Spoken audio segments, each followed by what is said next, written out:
and welcome to our podcast. My name is Andrey Verbitsky, and I am with Nikori Lifestyle, a Canadian company building a project in Tamarindo, Costa Rica. The project is a residential resort-style community. And here with me today at the beautiful Tamarindo Beach, we kind of like this place to film our podcast. And I want to give a credit again to a nice restaurant right on the beach, which called Taboo. Excellent food, drinks, and of course location, and specifically at the sunset. I want to introduce today our lead salesperson with Nikori Lifestyle, Cary. And I'm going to ask Cary to do her own introduction because she knows about herself more than I do. Cary, why don't you take over? Thanks, Andrey. My name is Fiore McKean. I've been a realtor in Canada for just over 20 years, more than half of my life. I don't look old enough to have been a realtor for 20 years, but I am. Not old enough for half a life? Yeah, exactly. Okay. I've been specializing in new home development for most of my career, and I own a luxury boutique brokerage in Toronto. I came across Nikori Lifestyles because during COVID, I really just didn't want to be in Canada anymore. It didn't feel like home. As if you're a Canadian, we were locked down for many, many years, and it was very, very tough. So I started to look for other opportunities. Serendipitously, I've been married in Costa Rica. I got married to my husband here. Nobody in our family had ever been to Costa Rica, and so we just decided it was going to be an adventure. And then we honeymooned here. We decided to stay after the wedding, and the first place it brought us, the GPS was Tamarindo, Diria. So it's kind of this big full circle moment. So during COVID, we were like, you know what? We don't want to be in Canada anymore. Where should we go? We should go to Costa Rica. And Nikori Lifestyles came up. I had a conversation with Tim, who is the founder of Nikori, and it just really fit. We just loved what Nikori was doing and building, and we were enamored with the country and just knowing that our family was going to have a completely different lifestyle here in Costa Rica. We were looking for something a little bit more holistic, a little less institutionalized, more family time, and just something different than Canada. And so it led us here, and had a meeting with Tim and hired me as his salesperson, and here we are. Yeah, and we've been working together since then. It's what, 2 years now? Almost 3. Almost 3 years. Yeah, well, almost 3 years. Time flies by pretty fast. Yeah. From that time, you've been in Costa Rica quite many times. Many times, yes. Okay. Yeah. And can you describe the changes that you've seen in this past 3 years? Oh, yeah. Just going back and forth. You often come with your buyers that you bring here, okay? But just from a personal take, okay, what changes have you seen it? Oh, so many changes. The infrastructure, paving of roads, lights at intersections. The marina was built, the $1 billion marina over at Playa Flamingo. Lots of expats coming. I think a lot of people have like-minded, like myself and like you, just a different style of life, and way more shops and restaurants and higher-end restaurants, and just it feels, well, when I was here 11 years ago, there was no paved road to Tamarindo. Yeah, from the airport. And so when my husband and I came, the first time we were shocked to see how much development had happened in 11 years. And I would say just as much development has happened in that last 3 years than that past 11, because it's becoming the spot that everybody wants to come to. And so the government has to invest in making sure that it's easy to get to and people are enjoying their time. It took us 2 hours last time to get here from the airport. Yeah, absolutely. Or I want to add to this, and I'm sure you noticed that as well, that a lot of development, whether it's the average level or luxury or ultra luxury, okay, still till today don't have paved road to those developments. And that doesn't stop people. That actually, in my view, became as an attraction, okay? for many buyers, investors that buying property here in Costa Rica. Now, I know you recently made a decision, and not just you, obviously, with your family, to move to Costa Rica permanently. You haven't moved yet, okay, but you made a decision to move to Costa Rica permanently, and I'm hoping I'm not disclosing something I'm not No, supposed no, to. no, you're Okay? good. But You're if good. you can share on that note, if you can share with us, what was that last drop for you, okay, to actually say, you know what, I've been considering this for a long time, I'm finally doing it. Honestly, Well, I the fourth Liberal term in Canada, they elected a Liberal government again for the fourth time. The last 9 years has been really hard in terms of an economy in Canada. It's no secret. It's financially exhausting to live in okay. Canada, in Ontario specifically.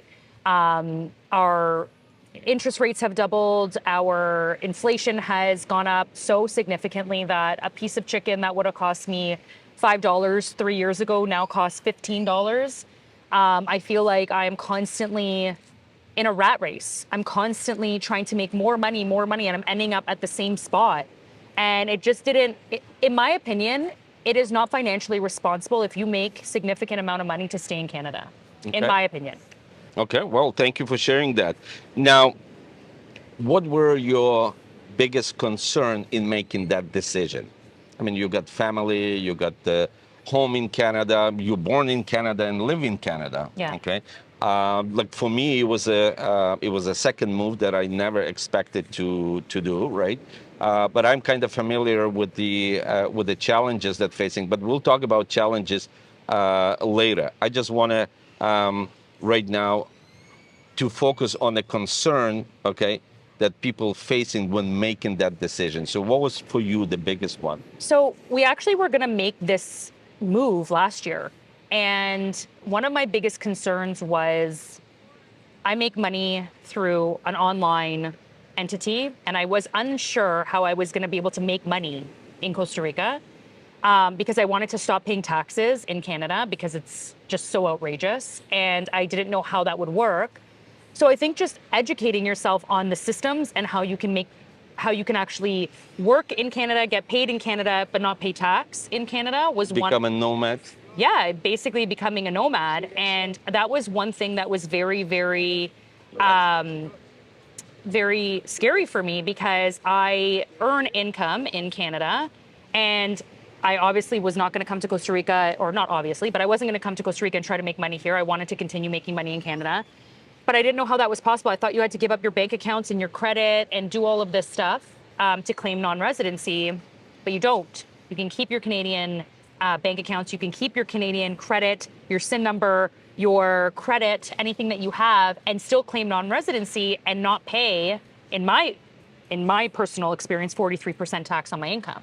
Okay. So that was a major thing for me, was how was I going to be able to continue to support my family in a way that felt safe And legal. of Yep. course, and not have to pay 50% tax to Canada and live here. Got it. Got it. Well, that's important, and I think a lot of people that will be listening or viewing our podcast, they probably ask themselves that question as well. Often, when I'm faced with a lot of questions, okay, often I don't know where to look for the answers, okay? And for me, a personal conversation with people that I'm meeting here, because everybody has a unique situation, Yeah. okay? And they have a unique experience that they had to overcome in order to endure that journey, Yeah. okay? So I think we're going to have more episodes on the specific issues or challenges, I should say, instead of issues, okay? And I think you've been working with a great lawyer, and I'm hoping in the future we can meet her or him to have this conversation and maybe to shed more lights on the different specific aspects of that move. Okay, but I want to focus a little bit, continue focusing on the personal. How did your family react it? Okay, how did they take it? What about your kids? So my family's very like-minded, like me. They also don't feel like Canada is the place to be anymore. My little sister wants to move to Italy. My dad is retired. He wants to spend a lot of time here because I'll be here. So my family's very much of the thinking that you got to go where your heart is, right? Okay. And we're only a 5-hour flight away. And the reality is we broke it down, and I said to my family, how often do I see you? Twice a month, right? I see you 24 times a year. If you come to Costa Rica twice a year for We'll 2 spend more weeks, time together. but quality time, Yeah, yeah, right? yeah. And intentional time, and going surfing and seeing the different parts of the country and all of these different beautiful experiences that we can have together. So I think it's just the way you frame it. There's always a pro and a con. Obviously, I can't just, drive to my sister's house if I want to, but Sure. now we can have more intentional time and we can have beautiful experiences. My kids are young enough right now, thankfully, that they're excited. Okay. My oldest, Jack, is 10. So he is, a little bit trepidatious about the Wi-Fi connection so he can play his video games and stuff. But I promised him we'll get you the best of the best and all that kind of stuff. But I think with technology these days and being able to FaceTime and doing all that kind of stuff, they're less scared. We also spent 3 months here 2 years ago, and then we Yeah, spent another I month remember here that. last year. And they went to school here, so they know how that feels. And they're just really excited to get back and, hang out at the beach every day and not have to worry about snow and sleet and all that kind of stuff. And they hate the school system in Canada. So they're really excited to Let's talk about school. Obviously, you've done, and you're kind of person I got to know, Yeah. okay, over this past almost 3 years, okay? You don't do anything unless you research Yes. extensively. Right. Okay. So tell me about schools. You got 2 kids. You're gonna send them to school here in Costa Rica. Okay. Yes. So what have you learned from your research about education in Costa Rica? Because obviously it's going to be a question for a lot of people. Not will be, but is a question for a lot of people. Yeah. Even from my perspective, sorry. Yeah. Talking to many people in Canada, to relatives and friends, and they say, well, your kids are growing already, Andrey, so it's different for you. You just took off and left, okay? But I have small kids. What can you say about your experience? So Your findings. yeah, so my findings, the education system in Costa Rica is light years beyond what it is in North America. There's a lot more focus on community and being a good person and entrepreneurship and online business here. They teach that in school. Less about being behind a desk and taking orders, more about being in community, building things together. When my children were at one of the schools so there's 2 different schools. There's the Tico schools, Okay. which you can get for free when you become a resident. And then there is the schools that a lot of the expats, the nomads put their children in. They're English speaking. They do teach Spanish, but they are primarily English speaking. And then there's 3 tiers. And then there's international schools. So the middle school is like Journeys, Wise, Educarte, that type of school. And like I said, they focus more about the holistic view of the child, less about, in Canada anyways, the education system being 25 years old and never being updated. Seriously, like Okay. it's really bad. They teach you how to be my 4-year-old, when he was here 2 years ago, was learning how to run an online business. Now, in a 4-year-old's vision, Yeah. but show me how you would tell your friends about this business, right? So just things that we need to know now that are more relevant. And then the 3rd tier, which is the international schools, these are world-renowned schools. Harvard, Berkeley, these types of universities come to Costa Rica to look for these children who have been at these schools because they are so well educated and so well rounded. So you mean when your children were here in a school, they actually learned that you have to work for money? Yes. Yeah.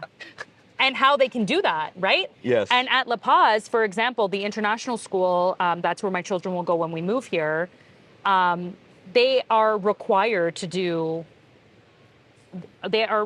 work in this cafe that's in the school. They bake, Okay. They create the menu, they price it out, they make sure they're making a profit, and then they have to sell it to the parents. So it's this incredible journey of entrepreneurship and owning a business and working together. And that's just part of their education system. They teach them how to Developing a surf. different mindset. Yeah, they teach them how to surf. They teach them how to take care of the turtles and of each other. It's just very different. That's probably one of the most exciting things for me as a parent, is bringing them here and knowing that the education that they're going to get is going to serve them so much better. Okay. Excellent. Well, thanks for sharing. I know you spend a lot of time on that. Now, I want to ask a little bit different question. Again, from not from a business perspective, but more from a personal perspective, is about safety in Costa Rica. You as a woman, as a mother, okay, again, being here for many times, okay, what's your perspective on the safety in Costa Rica? I have never felt unsafe in this country. I feel more unsafe in downtown Toronto than I do in Tamarindo. I've never been harassed. I've never felt any sort of way. I walk around this town at night by myself, with my mother, with my children. My children frolic up and down the beach by themselves. I would never let them do that in Toronto. I feel like people are watching out for my children when they're doing stuff, like Okay. I've seen other parents, make sure that, they're not tripping on a rock or making sure that they're safe. Yeah, I've never felt unsafe in this country anytime I've been here.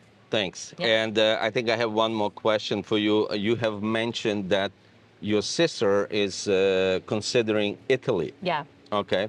So can you describe for us why Costa Rica? Out of many countries, I mean, the world is massive, and yet it's so small, and you focus and chose Costa Rica. Why?